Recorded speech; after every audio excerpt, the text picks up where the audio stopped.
Irmãos, vamos dar continuidade ao nosso estudo da Carta aos Filipenses, capítulo 2.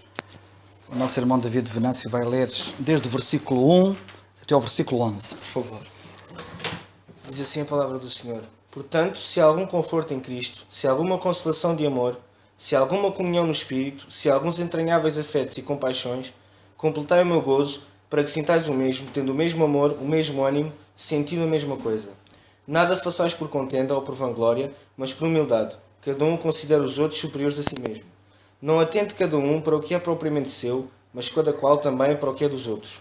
De sorte que haja em vós o mesmo sentimento que houve também em Cristo Jesus, que, sendo em forma de Deus, não teve por usurpação ser igual a Deus, mas aniquilou-se a si mesmo, tomando a forma de servo, fazendo-se semelhante aos homens. E achado na forma de homem, humilhou-se a si mesmo, sendo obediente até à morte e morte de cruz. Pelo que também Deus o exaltou soberanamente e lhe deu um nome que é sobre todo o nome, para que ao nome de Jesus se dobre todo o joelho dos que estão nos céus e na terra e debaixo da terra, e toda a língua confesse que Jesus Cristo é o Senhor, para a glória de Deus Pai. Graças a Deus. Nós vamos continuar. Eu gostaria de começar por dizer que vou, sem delongas, cumprir o que tinha dito na semana passada.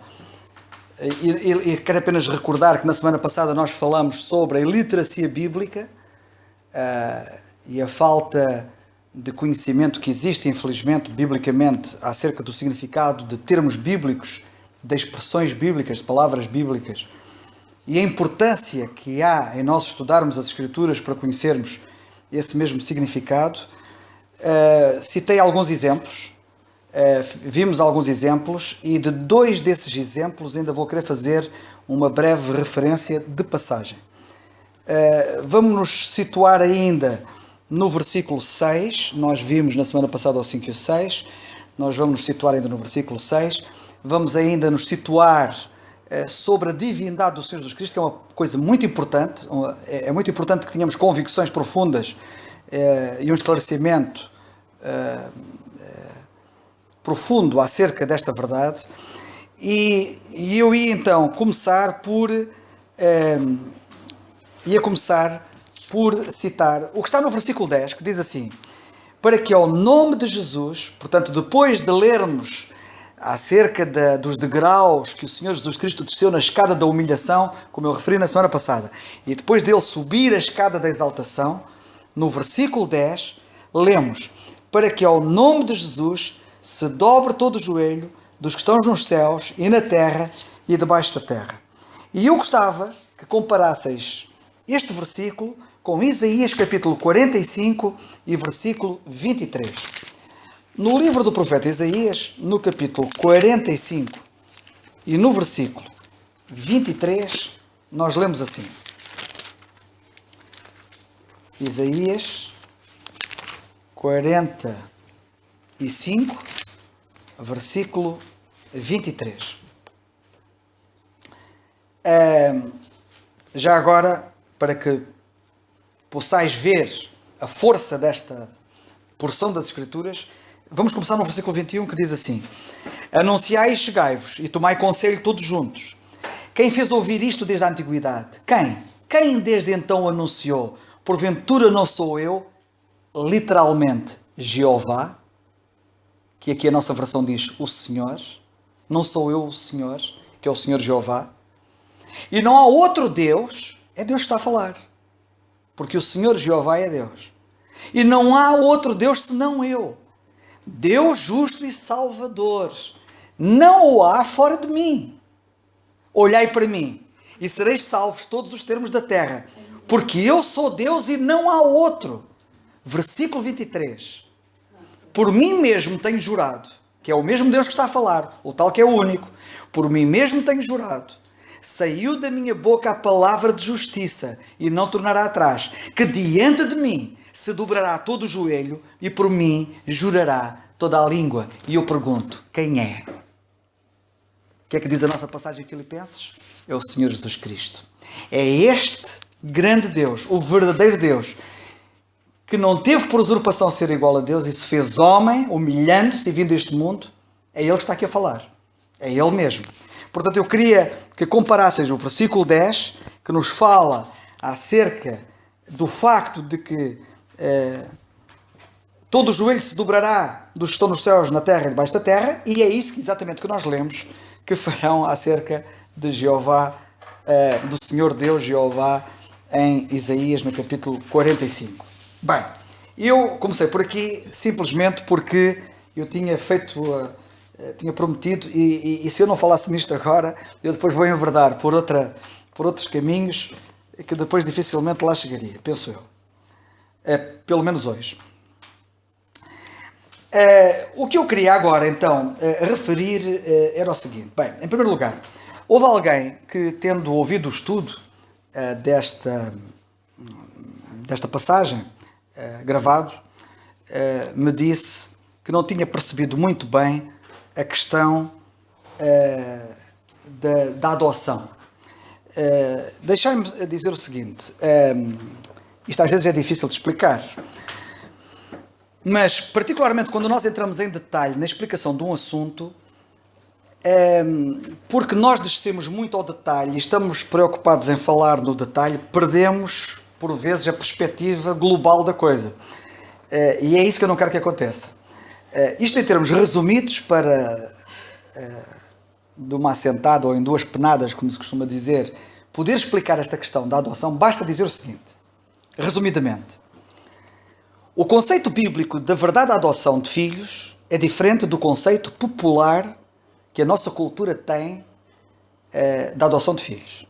Na nossa cultura, um filho adotivo é um filho de segunda categoria, podemos dizer assim. Não quer dizer que a família não o trate como de primeira categoria, mas de segunda categoria porquê? Porque é um filho que entra na família, não por nascimento, como os outros, mas entra na família, por assim dizer, deixai-me dizer, por decreto. Ora, não é disto que estamos a falar quando a Bíblia fala nos filhos de adoção. Porque, como eu tive a ocasião de dizer na semana passada, nós tornamos-nos filhos de Deus por nascimento. Aliás, nós temos que nascer de novo, e nascemos na família de Deus. A Bíblia acerca desta verdade é uma doutrina que a Bíblia explana longamente, chama-se a doutrina da regeneração, que é a doutrina do novo nascimento. Esta doutrina é uma doutrina que tem aplicação à nação de Israel, por um lado, porque a nação de Israel, como nação, também vai nascer de novo, ainda não nasceu de novo. Ela já nasceu, mas vai nascer de novo. E tem aplicação aos crentes que pertencem à Igreja Corpo de Cristo. E Paulo, na carta a Tito, fala acerca disso no capítulo 3, se não estou em erro. Fala da lavagem, da regeneração e renovação do Espírito Santo. Regeneração. A palavra regeneração quer dizer novo nascimento. E, portanto, nós entramos na família de Deus por novo nascimento. É por nascimento que nós entramos na família de Deus. Portanto, não somos o filho adotivo que popularmente as pessoas têm no seu entendimento. Quando nos cruzamos com elas e falamos com elas e o entendimento que elas têm na vida, na nossa cultura. O conceito bíblico de filho de adoção era... filho de adoção é uma posição que se alcança. Na Bíblia, filho por adoção é uma posição que se alcança. E particularmente na cultura judaica, e os judeus sabiam disso e sabem disso, um filho de primeira qualidade, um filho que nasce naturalmente na família e entra na família por nascimento, na família judaica, é menino, é bebé como os outros e vai crescendo, até que chega um dia que o pai, na família judaica, entende que ele já é adulto. E quando ele atinge esta posição, que o pai entende que ele é adulto, em que já não é preciso estar-lhe a dizer o que é que ele deve fazer, porque ele já tem cabeça para saber decidir as coisas por si próprio e não seja o pai ou ninguém mais a fazer isso por ele, ele atinge esta posição, este estatuto, que a Bíblia chama filho por adoção, que era uma posição elevada, uma posição que quer dizer, no fundo, filho adulto, e que lhe dava também o direito, entre outras coisas, de ser herdeiro e entrar na posse da herança do pai. Isto, em termos resumidos, o conceito bíblico do filho por adoção é este. O que eu quero chamar a atenção, e por isso é que é muito importante, até quando estamos a carta aos Efésios, também, particularmente quando lemos acerca disso, e a carta aos Gálatas, etc., quando a Bíblia fala que nós somos filhos por adoção, significa tão somente que quando entramos na família de Deus, para além de entrarmos por nascimento, nós entramos na família de Deus com este estatuto de adultos. Nascemos na família de Deus e Deus olha-nos já na posição de adultos. Isto é fantástico. Evidentemente que isto levar-nos-ia a meditar bastante sobre este assunto e vemos como é que Deus reuniu as condições todas para que isto fosse possível, e não é por acaso que o Espírito dele habita em nós e que nos habilita e capacita a poder usufruir dessa posição que ele nos dá na sua graça. Mas o que eu queria chamar a vossa atenção é para o facto de que a expressão filhos por adoção quer dizer isto, e que a maior parte das pessoas não é isto que entende, porque não conhece a Bíblia, e aí está o problema da iliteracia bíblica. Isto porque era um exemplo de iliteracia bíblica. A segunda situação, ainda da semana passada, que eu gostava de pegar ainda, tem a ver com outra expressão que também revela a iliteracia bíblica, que é os primogênitos, os filhos primogênitos. Que naturalmente na Bíblia o filho primogênito também significa o primeiro filho que foi gerado. Etimologicamente é isso que se quer dizer, é esse o entendimento que as pessoas têm. E também na Bíblia existem situações em que temos o filho primogênito, que era o primeiro gerado, mas a Bíblia, e aqui está o problema da iliteracia bíblica, utiliza também esta expressão de primogênito como um título honorífico, que não tem nada a ver com geração, como etimologicamente a palavra indica.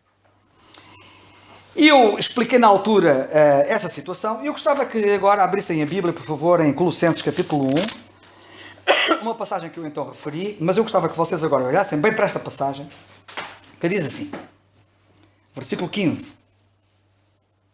Lemos no versículo 14 que em Cristo temos a redenção pelo seu sangue, a saber, a remissão dos pecados. Isto é uma graça da parte de Deus. Temos, não é teremos. Nós temos o perdão dos pecados. Que aqui é chamado a remissão, o perdão. Versículo 15. O qual, o Senhor Jesus Cristo, é a imagem do Deus invisível, o primogênito de toda a criação. E eu então gostava que notasseis que ele é chamado o primogênito de toda a criação. Como também nós lemos, por exemplo, no versículo 18, que ele é chamado o primogênito dentre os mortos. Ora bem, quando a Bíblia diz que o Senhor é o primogênito, neste contexto, quer dizer que ele foi o primeiro gerado? Não. Não quer dizer que ele foi o primeiro gerado. Sabem porquê? Ele não foi o primeiro gerado porque o versículo 17 diz que ele é antes de todas as coisas. Portanto, não foi o primeiro gerado. Ele é antes de tudo. Ou seja, ele está a montante de tudo o que foi gerado. E por uma razão muito simples. Porque ele é que gerou tudo. Tudo foi criado por ele e para ele. Não é o que nós lemos no versículo 16? Porque nele foram criadas todas as coisas que há nos céus e na terra, visíveis e invisíveis, sejam tronos, sejam dominações, sejam principados, sejam potestados, os próprios anjos, toda a criação, arcanjos, querubins, serafins. Ele criou todas as criaturas existentes. Diz a Bíblia no versículo 16, na parte final, tudo, não excetua nada. Tudo o que existe foi criado por ele. E foi criado para ele. Porque ele é Deus. E portanto eu queria chamar a vossa atenção para este pormenor.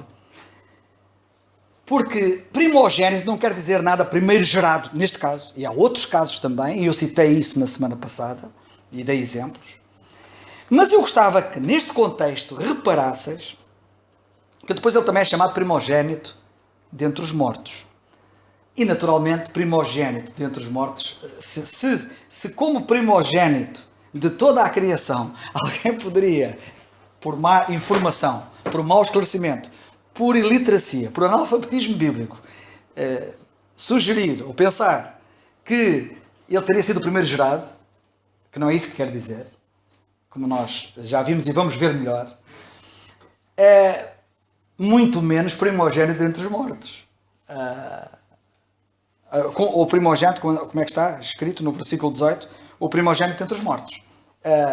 Ou seja, ele não foi gerado pelos mortos. Ou coisa parecida. Não. O que nós podemos ver claramente nesta passagem, e é isto que eu quero chamar a vossa atenção, é o que nós lemos nos versículos 16 e 17, que lemos assim. Porque nele, depois lemos que ele é o primogênito da criação, no versículo 15, lemos porque nele, ele é primogênito da criação porquê? A Bíblia diz porquê. A Bíblia diz porquê que ele é o primogênito da criação. Não é porque ele tenha tido um início, porque a Bíblia diz que ele não teve início. Ele é antes de todas as coisas. E a Bíblia diz porquê que ele é o primogênito de toda a criação? Porque primogênito da criação é uma posição estatutária. É uma posição de honra, de dignificação, de exaltação. E diz porquê? Ele é o primogênito da criação. Porquê? Porque nele foram criadas todas as coisas. Lá está a posição elevadíssima dele. Que há nos céus e na terra, visíveis e invisíveis, sejam tronos, sejam dominações, sejam principados, sejam potestades, tudo foi criado por ele e para ele. E ele é antes de todas as coisas, e todas as coisas subsistem por ele.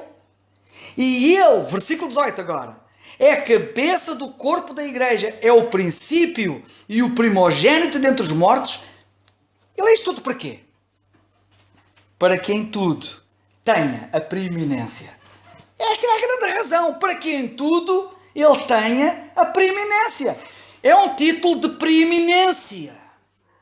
Nós vemos claramente, não apenas por aquilo que já vimos na semana passada, que eu não vou repisar naturalmente, mas por aquilo que nós estamos a ver neste momento. Gostava também que reparasses que o mesmo apóstolo Paulo, escrevendo a esta mesma igreja, quando chega ao capítulo 2, ele diz assim, no capítulo 2, diz ele assim, no versículo 9. Versículo 9. Porque nele, notem bem, porque nele, em Jesus Cristo, habita corporalmente toda a plenitude da divindade.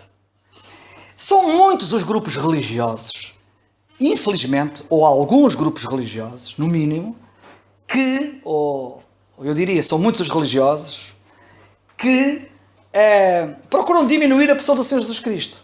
E há alguns, quase que por favor, dizem, bem, ele é divino, porque é o Filho de Deus, falei sobre isso na semana passada, mas ele não é Deus. E nós vimos na semana passada que Filho de Deus, na Bíblia, significa ser Deus. O facto do Senhor Jesus Cristo se ter humilhado, que é isso que estamos a ver na nossa passagem, e ter tomado a forma humana, o facto de ele não ter, por usurpação, ser igual a Deus na sua humilhação, não significa que alguma vez ele tenha perdido a sua divindade. Porque a Bíblia diz que mesmo no seu corpo, corporalmente, habita a plenitude da divindade, ou seja, não há falta de divindade ali. Ele não tem um pouco de divindade. Ele não é um Deus menor, para utilizar a linguagem que é conhecida. Ele não é um Deus menor. Ele é o verdadeiro Deus, o único Deus, o grande Deus, o Deus Todo-Poderoso. Porque nele habita, corporalmente no seu corpo, mesmo no seu corpo, ele não perdeu a sua divindade. Aliás, só para vocês terem uma ideia, há algumas coisas que eu quero referir porque são importantes. Então, aliás, todas elas são importantes, mas há esta que eu não posso deixar de referir, que quando o Senhor Jesus Cristo um dia estava aqui na Terra, ele estava a falar às pessoas que o estavam a ouvir e teve esta frase. Ele disse isto: ninguém subiu ao céu. Reparem bem, ele está aqui na Terra. Está a falar com pessoas terrenas que estavam aqui a ouvi-lo. E disse: ninguém subiu ao céu senão o Filho do Homem, que era ele, que está no céu. Então, ele estava a falar com eles na Terra e disse que está no céu. Ele assume a omnipresença. Ele é Deus. O facto de ele estar num corpo humano, humilhado, e como ele se humilhou, não diminuiu a sua divindade, nem beliscou a sua divindade em nada, porque no seu corpo habitava corporalmente a plenitude, e plenitude significa tudo. Pleno. Deus pleno. E já agora deixai-me dizer, quando eu utilizei a expressão Deus menor, que é a expressão que se utiliza num filme que existe, Filhos de um Deus Menor, coisa assim, acho que é um filme que se chama assim. Lamentavelmente, há alguns grupos religiosos, pelo menos um grupo religioso, e digo qual é, as falsamente chamadas testemunhas de Jeová,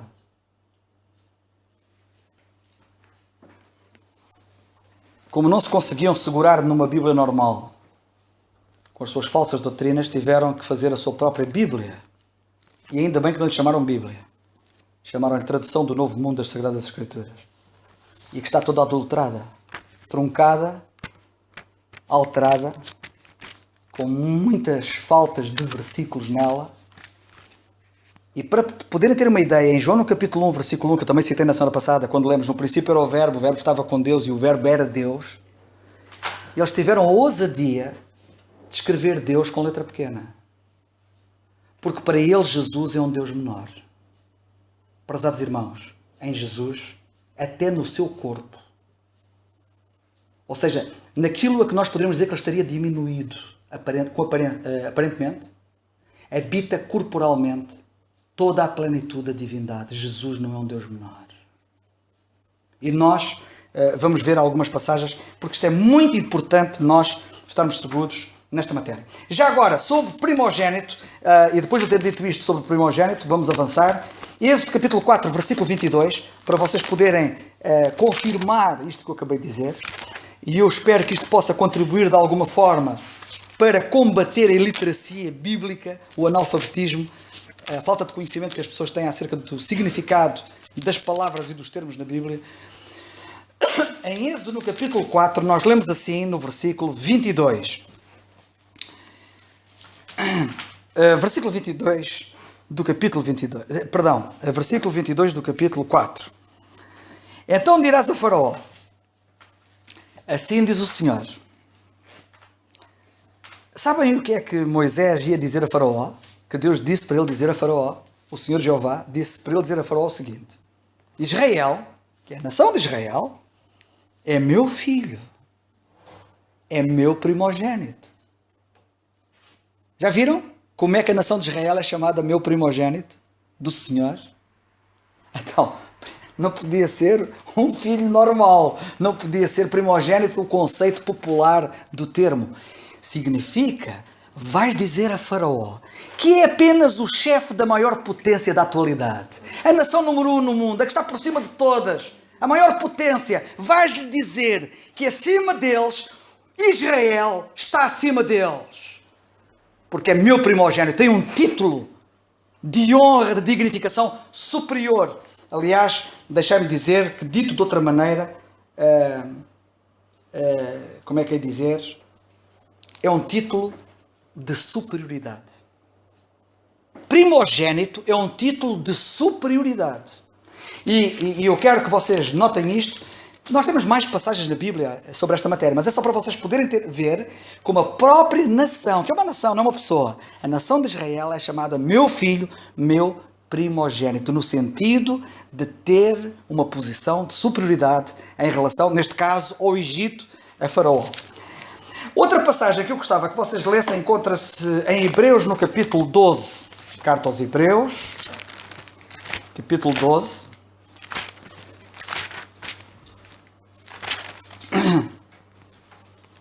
E nós lemos no capítulo 12 da carta aos Hebreus o seguinte: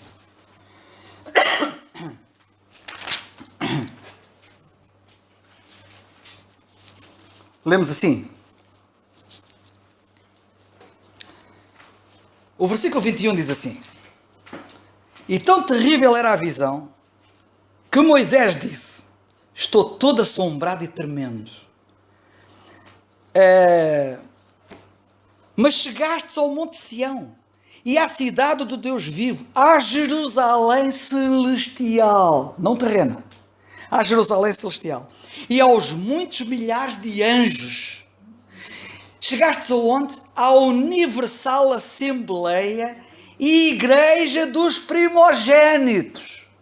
Só faltava agora chegar aqui e dizer assim, epá, a igreja só tem gente nascida só os filhos mais velhos, só os primeiros filhos, só os primogênitos, como as pessoas entendem. É uma igreja que só... Portanto, quem é segundo filho, terceiro, quarto e quinto está tramado porque não pertence à igreja. É aquela igreja, a igreja dos primogênitos, só tem primogênitos lá. Nesse sentido. Não é isso que quer dizer. A igreja dos primogênitos significa uma igreja que alcançou superioridade de posição. Irmãos, o Senhor mostra-nos que a igreja alcançou superioridade de posição. Eu não sei se vocês sabem que os anjos estão abaixo da igreja. Vocês têm noção disso? Não vamos agora sair desta linha de pensamento e não vamos entrar agora pelos anjos, mas quero-vos dizer que os anjos estão abaixo da igreja. Os anjos estão aos pés do Senhor. Nós somos o corpo de Cristo. E, portanto, aqui nesta passagem nós vemos claramente que a igreja aqui é chamada dos primogênitos porque alcançou superioridade de posição. E já agora deixai-me dizer uma coisa muito importante. E, evidentemente, que a posição superior que a igreja tem deve-se à posição superior que Cristo tem. E como nós estamos associados a Ele, unidos a Ele, como somos osso dos seus ossos, carne da sua carne, a posição dele é a nossa posição. E é assim, por exemplo, que nós estamos assentados em Cristo, nas regiões celestiais. É lá onde Ele está exaltado. E nós estamos nele. E por isso alcançamos uma posição de superioridade por causa dele. E aqui nós vemos a dimensão da graça de Deus para connosco. Mas já agora deixa-me dizer uma coisa curiosa. Vocês vão de reparar na Bíblia que os primogênitos, isto estava eu a dizer em tom de brincadeira, entre aspas, que eu não estou a brincar, que só faltaria alguém chegar aqui e dizer assim, olha, esta igreja é a igreja dos primeiros filhos. Dos primogênitos, como as pessoas entendem, que são os primeiros filhos. Ali naquela igreja não há segundos filhos, os segundos, os terceiros e quartos não há lugar para eles. É uma igreja só de primeiros filhos.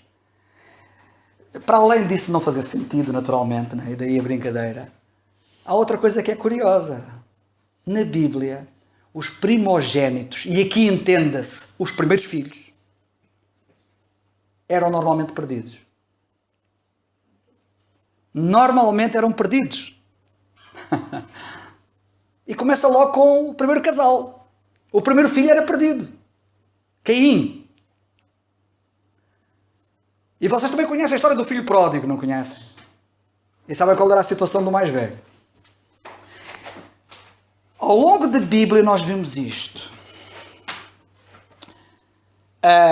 Esta é uma das razões, agora também não vou desviar por aí, mas é uma das razões, mas já agora alarguem o alcance da vossa visão na Bíblia e vejam por que razão é que Deus resolveu matar os primogênitos no Egito. Quando o anjo da morte passou na Páscoa no Egito, o anjo da morte que não visse sangue numa casa e que o sangue não estivesse aspergido nos umbrais das portas e nas ombreiras, o anjo da morte entrava e matava quem? O primogênito.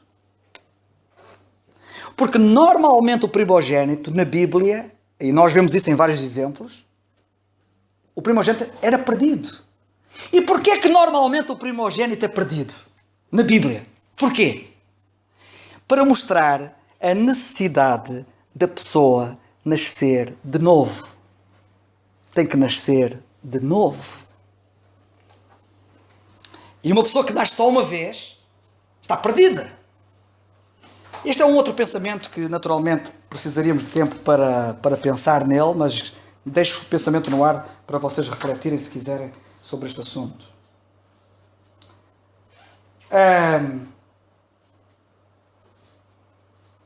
Sobre este assunto eu poderia dizer mais coisas, mas para já vou ficar por aqui e vou passar a um outro outros dois assuntos muito importantes. Portanto, depois de termos visto e termos arrematado de alguma forma esta questão da iliteracia bíblica, e é importante nós, de facto, termos a noção clara do que é que estamos a falar, em segundo lugar,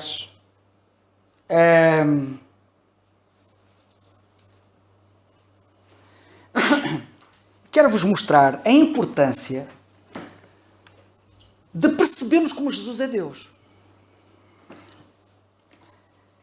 Se nós beliscarmos o que quer que seja na pessoa do nosso Senhor Jesus Cristo, nós deixamos de ter nosso Senhor Jesus Cristo. Eu vou passar a explicar. Certamente que vocês já me ouviram falar sobre este assunto, que eu vou de alguma forma repetir, mas que é muito importante. Já não foi uma, nem duas, nem três, já perdi a conta das vezes que pessoas têm chegado ao pé de mim, pessoas descrentes, e me perguntam: mas o Deus dos muçulmanos, Alá, é o mesmo Deus que o vosso, não é? Reparem bem, a grande questão que está no ar na cabeça de muitas pessoas é se Alá é o mesmo Deus que o meu Deus. E depois elas até dizem, eles dizem Alá, a gente diz Deus, mas é tudo a mesma coisa. E eu então, quando respondo a esta questão, que anda na cabeça de muita gente, eu costumo, para eles poderem perceber ainda melhor, eu costumo lhes dizer, não apenas Alá não é Deus, como no conceito de muita gente, Deus não é Deus. E passo a explicar.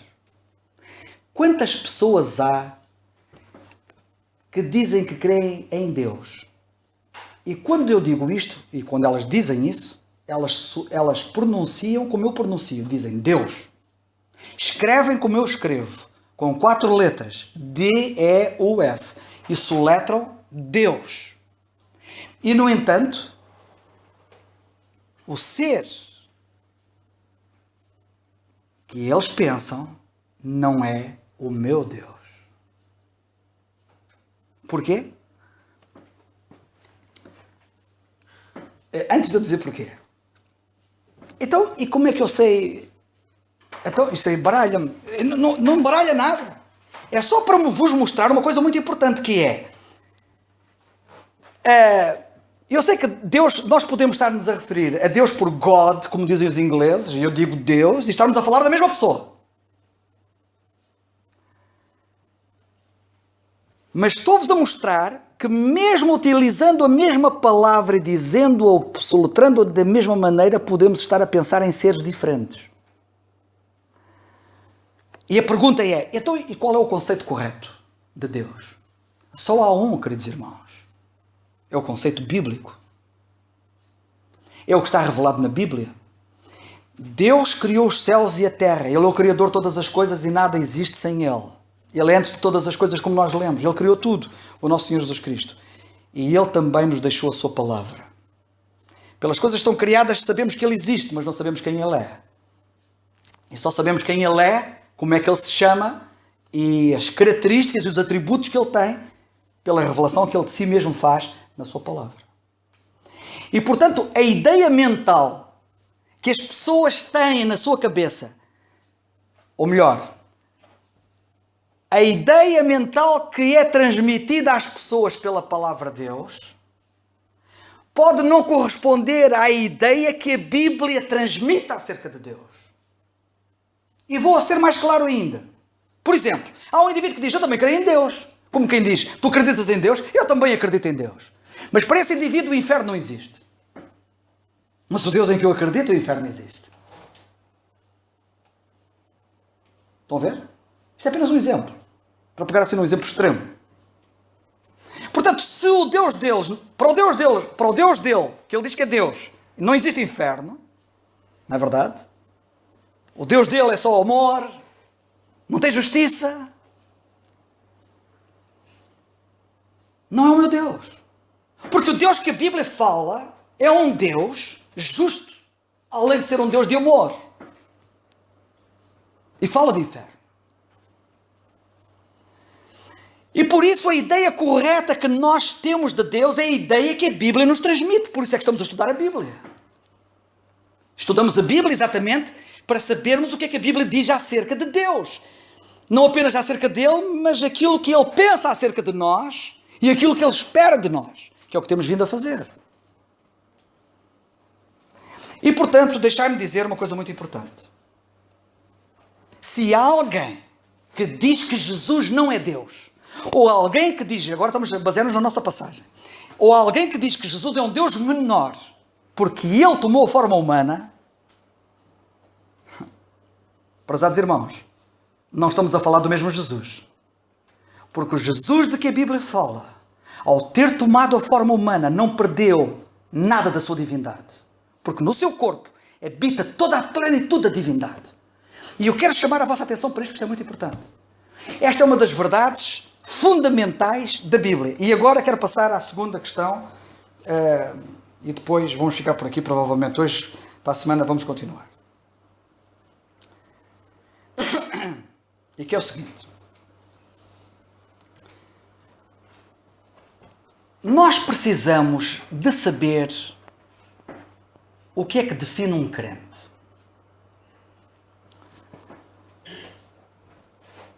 Porque alguém que não reúne estas condições ou características não é crente. Ou, eu refiro, não é um crente genuíno. Não é um crente do verdadeiro Deus. Não é um crente bíblico. Não é um verdadeiro cristão. E o que é que eu quero dizer com isso? Eu quero dizer com isso que há verdades que são bíblicas, que são aquilo que eu chamo os fundamentos da fé, ou verdades fundamentais, em que se alguma delas é beliscada, e eu já tive a ocasião de explicar isto aos jovens nas reuniões de jovens à sexta-feira, se alguma destas verdades for beliscada, toda a estrutura do edifício cai.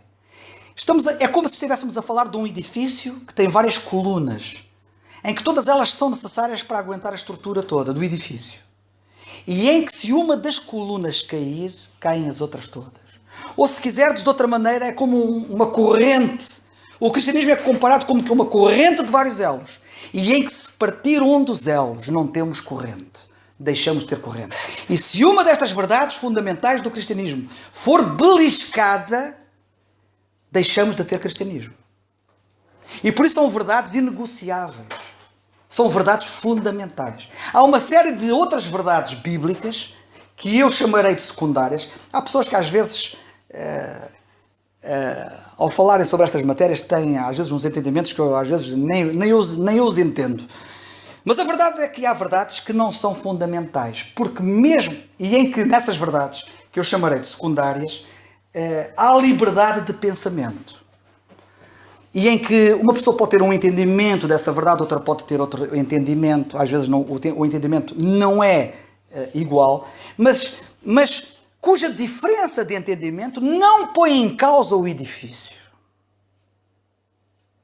Eu vou-vos dizer quais são as verdades, o conjunto de verdades principais que constituem o edifício do cristianismo. Inspiração das Escrituras. Nós cremos, pela Bíblia, que as Escrituras são divinamente inspiradas. Não são palavra de homens, é palavra de Deus. Não contém, é a palavra de Deus.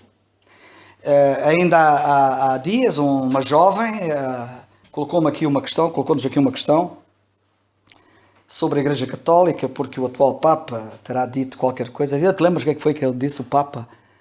Acerca da criação, que aquilo a gente não pode acreditar na história do Adão e Eva, não é? A gente não pode acreditar na história do Adão e Eva. Sabem que isso já há muito tempo, isto não é novo, não é o Papa de agora que diz isto já há muito tempo esta parte que muitos padres têm dito isto. E quero-vos dizer uma coisa, para eles a palavra de Deus não é a palavra de Deus. Alguns deles, na melhor das hipóteses, dizem que a Bíblia contém a palavra de Deus. E com este dizer contém, isto significa abrir a porta para se perder a palavra de Deus. Porque se a palavra de Deus não é a palavra de Deus, e apenas contém a palavra de Deus, estamos a dizer que há coisas que lá estão que não são divinas. E a própria palavra de Deus diz que toda ela é pura. Irmãos, a palavra de Deus toda ela é pura. E, perdão, o Senhor Jesus Cristo, quando falou acerca da palavra de Deus, foi ao pormenor de mostrar que a sua inspiração divina vai ao til e ao jota, que são os sinais mais pequenos que estão na escrita bíblica. Que nem um jota nem um til passará. Toda a palavra de Deus é pura e toda ela é inspirada. Toda. De Gênesis a Apocalipse. E a história de Adão e Eva não é uma história da carochinha. Não é uma história figurativa, é uma história real. É verdadeira. E agora não vou desviar, porque eu tenho que falar mais sobre as outras coisas, mas quero chamar a vossa atenção para isto. Um dos pilares da Bíblia é a inspiração da Bíblia. Se houver alguém que diga que a Bíblia não é inspirada por Deus, ou que só é parcialmente inspirada por Deus, esse indivíduo não é cristão, porque o edifício em que esse indivíduo vive não é cristianismo. Já caiu há muito tempo. Isto é muito importante. Portanto, o que caracteriza um crente nascido de novo, um verdadeiro crente bíblico, é ele acreditar que a Bíblia, toda ela, é inspirada por Deus. É verbalmente inspirada. Cada palavra que lá está, não está lá por acaso. Na língua original, naturalmente. Em segundo lugar, eu podia falar mais acerca desta coisa, mas tenho que avançar, não posso perder muito tempo. A segunda coisa que eu queria chamar a vossa atenção é sobre o facto de que a Bíblia é a nossa única regra de fé.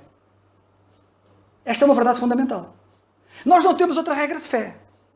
Nós não nos guiamos por visões, nem por sentimentos, nem por sonhos, nem por revelações. Não. A nossa regra de fé única é a palavra de Deus. Desde o momento que ela ficou totalmente revelada e ficou completa, deixou de haver necessidade de haver visões ou sonhos ou revelações. A nossa única regra de fé é a palavra de Deus. Não é a tradição. A Igreja Católica, por exemplo, já que pegamos na Igreja Católica,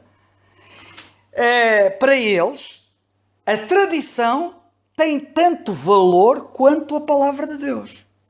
E é assim que eles justificam muita coisa que eles têm como prática errada, sem suporte bíblico, mas suportado pelo facto de que eles acreditam na tradição. E como a tradição diz aquilo, tem tanto peso a tradição quanto ao que a Bíblia diz. Bem, eu para arrematar uma situação desse tipo, bastava só dizer-lhes aquilo que o Senhor Jesus Cristo disse. Porque invalidais o mandamento de Deus pela vossa tradição. De facto, a tradição invalida a palavra de Deus. E, portanto, este assunto é muito importante. O verdadeiro cristão, o verdadeiro crente, não se guia por outra coisa que não pelo facto, pela Bíblia. É a única regra de fé, não tem outra. E é o último tribunal de apelo. É o Supremo Tribunal de Apelo. Para utilizar a linguagem dos tribunais, é o Supremo. Há uma dúvida, há uma questão, há um desentendimento. O que é que diz a Bíblia? A Bíblia é que resolve os problemas. Não sou eu, não é o outro dali do lado, não é não sei quem. É a Bíblia. É o último tribunal de apelo. É a nossa única regra de fé. Em terceiro lugar, a questão da Trindade. Ou como alguns chamam, triunidade. Que é a Trindade. De Deus. Que Deus é trino. Que Deus é só um, mas existem três pessoas distintas. O Pai é Deus, o Filho, como nós vimos ainda hoje, e na semana passada, é Deus, e o Espírito Santo é Deus. E os três são um. Esta é uma verdade que está claramente revelada nas Escrituras em várias passagens da Bíblia, e provavelmente nós vamos tocar em algumas delas depois, para que, de facto, não tenhamos dúvidas acerca da divindade do Senhor Jesus Cristo, que é uma das verdades fundamentais em que nós temos que a ter bem segura, porque ela é uma coluna fundamental do edifício do cristianismo. Outra verdade fundamental é a verdade do nascimento virginal do Senhor Jesus Cristo. Aliás, isto beliscaria não crer nisto a pessoa do Senhor Jesus Cristo. O Senhor Jesus Cristo não teve um nascimento como os outros. Teve um nascimento diferente. O que foi gerado nele em Maria foi do Espírito Santo, não foi de nenhum homem. E muita gente não entende isto. E acha até uma impossibilidade. Eu não sei qual é que é mais fácil. Se é nascer de uma virgem ou se é passar da morte para a vida. Alguns que aceitam mais facilmente talvez a doutrina da ressurreição têm dificuldade em aceitar a doutrina do nascimento virginal do Senhor Jesus Cristo. Eu não sei qual é a diferença. Para Deus, que transforma a água em vinho, que anda sobre as águas, que ressuscita os mortos, que restaura os paralíticos, dá vista aos cegos.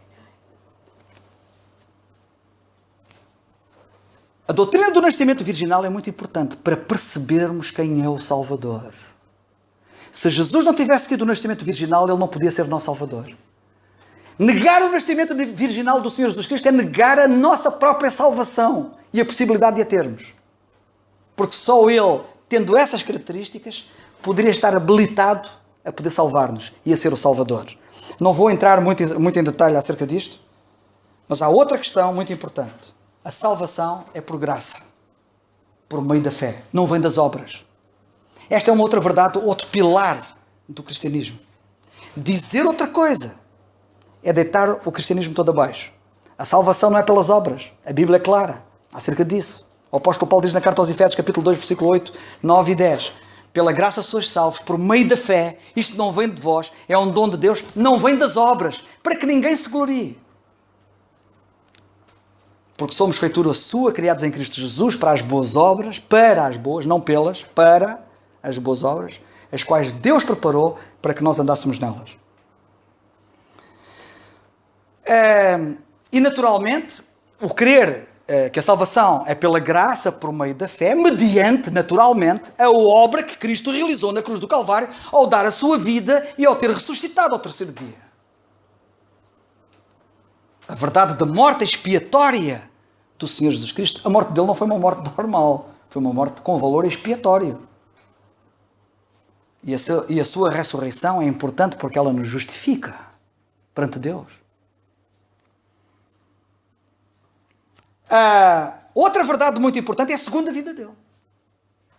Ele vai voltar. É o outro pilar do cristianismo. A segunda vinda do Senhor Jesus Cristo. Outra verdade que é outro pilar é a realidade do inferno. O inferno é real. A condenação eterna. Não é um castigo temporário. Isto só acrescenta dimensão ao valor da graça de Deus ao querer salvar-nos. Só vai lá parar quem quer. E alguns que rejeitaram o Senhor Jesus Cristo no tempo em que ele cá estava na terra, ele lamentou-se e disse: e não quereis vir a mim? Não fui eu que vos mandei embora. Vocês não querem vir a mim para ter a vida. E não quereis vir a mim para ter vida. O maior ainda esta semana eu traduzi um dos artigos, uma das perguntas, respostas do Billy Graham, se não estou em erro, esta semana ou semana passada. Lembro-me dele falar disso, numa pergunta que lhe fizeram acerca do inferno. E ele mostrou a realidade do inferno, como o inferno é real. E ele até achei curioso porque ele até diz mais ou menos assim, talvez o surpreenda a pessoa que estava a escrever. Talvez eu o surpreenda se lhe disser que a pessoa que mais fala do inferno seja Jesus Cristo. E é verdade. Quem mais fala do inferno é aquele que mais nos amou e provou que nos amou e que nos ama, ao ter dado a sua vida na cruz. Mas a realidade do inferno é outro pilar deste edifício. E a personalidade de Satanás. Satanás não é uma força. O mal não é assim uma coisa... O mal tem uma cara, tem uma face, tem um nome. É uma personalidade.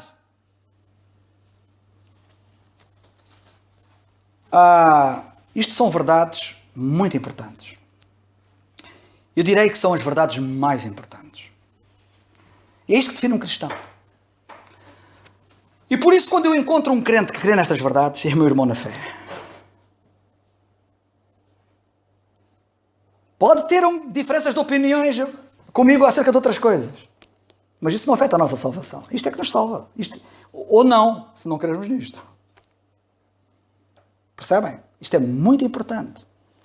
E eu dou graças a Deus por essa compreensão. Por isso é que houve alguém que disse, e bem, que nas verdades fundamentais nós devemos ter unidade, nas verdades secundárias devemos ter liberdade, e em todas as coisas devemos ter caridade, o amor. E por isso eu queria chamar a vossa atenção para isto. Nas verdades fundamentais não pode haver diferença de opinião. São absolutas. E se há diferença de opinião em verdades fundamentais, estamos perante uma heresia. Isso é grave. Por essa razão é que é importante nós termos a compreensão disto. E acerca do Senhor Jesus Cristo, a divindade dele é uma das verdades fundamentais. É disso que estamos a ver no capítulo 2 da carta aos Filipenses. Para a semana, se Deus quiser, nós vamos continuar. É minha intenção mostrar-vos algumas passagens bíblicas muito importantes para nós vermos que, de facto, Jesus, quando estava como homem, para além de já termos visto, basta aquela declaração que Paulo faz na carta aos Colossenses, no capítulo 2, de que nele habitava corporalmente toda a plenitude da divindade, mas nós vermos depois na prática ele agir como Deus quando cá estava na terra. Que o Senhor nos abençoe e nos ajude e que nos dê a graça de nos sabermos situar. Deixem-me só dizer uma coisa muito importante. Esta última verdade que eu acabei de referir é muito importante. Sabem que nós temos que ser, se por um lado ao problema da iliteracia, também está ligado ao problema da iliteracia, mas temos que ter uma mente iluminada, uma mente esclarecida. Precisamos ser cristãos esclarecidos. Nós temos que saber o que é que define um cristão e o que é que não define um cristão. Eu tenho que saber claramente porque é que posso olhar para aquela pessoa que está ali e dizer assim, é meu irmão na fé. E porque é que posso olhar para outra pessoa, apesar de religiosa, e dizer assim, não considero meu irmão na fé. E estas verdades fundamentais é que definem o irmão na fé. Não sejamos como aquele que houve dois uma vez que se encontraram. Vamos ver se eu consigo contar isto muito rapidamente. Houve uma vez um crente ia a passear e parou num miradouro, acho que era um miradouro, lá no cimo de um monte, e aquilo os carros podiam ali estacionar. Ele parou para ir ver também a vista que aquela posição lhe dava sobre a paisagem. Ele parou ali e estavam lá outros parados, e um deles, já não sei como é que foi a conversa, mas às tantas eles descobriram, você é crente? Eu também sou crente. E começaram os dois a conversar muito contentes, por se saberem que um era crente e o outro era crente. E começaram, a conversa começou a aprofundar-se, porque eles foram conversando várias coisas, e então eles ficaram contentes, em primeiro lugar, porque eram crentes, não é? E viram claramente que eram mesmo crentes, não eram meros religiosos. E, em segundo lugar, ficaram muito contentes, porque foram descobrindo na conversa que muitas das coisas que um acreditava, o outro também acreditava. Mas já tem questões secundárias. Sei lá, eu lembro-me, por exemplo, de eles dizerem assim, e sobre a vinda de Cristo? Para si a vinda de Cristo é antes da grande tribulação ou depois da grande tribulação? Para mim é antes da grande tribulação. Para mim também. Ficaram ainda mais contentes. Porque achavam que era antes da grande tribulação. Quando há outros que pensam que é depois da grande tribulação. Então, e depois foram aprofundando a questão, porque eu tenho que abreviar para acabar. E foram avançando na conversa sobre questões da grande tribulação, e que tinham todos ambos a mesma compreensão, por ali fora, e estavam muito felizes, sempre felizes. Até que chegou a uma certa altura, que chegaram a um ponto, que é um ponto super insignificante, em que eu tinha uma posição diferente de entendimento que a do outro, que já não lembro qual era, para não estar aqui a inventar, não vou dizer. Mas era uma coisa insignificante, uma daquelas que nem aquece nem arrefece. E eles, reparem, ao longo da conversa, à medida que iam descobrindo coisas em que ambos acreditavam, iam ficando cada vez mais felizes por serem irmãos na fé. Quando chegaram àquele ponto, que era um ponto super insignificante, que aquele nem aquece nem arrefece, mas eles tinham uma opinião diferente, um virou-se para o outro e vai dizer, você é um herege. Reparem, isto não pode acontecer.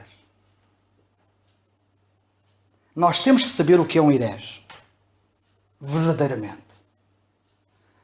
E nós temos que saber que há crentes que podem não pensar em questões secundárias, exatamente como nós pensamos, mas são nossos irmãos na fé. foram remidos pelo mesmo Salvador, creem no mesmo Salvador, creem na mesma obra que Ele realizou na cruz do Calvário, creem na mesma pessoa em que nós acreditamos. E as questões que possam separar de entendimento não são fundamentais. Podem ter importância, e às vezes têm importância, mas não são fundamentais.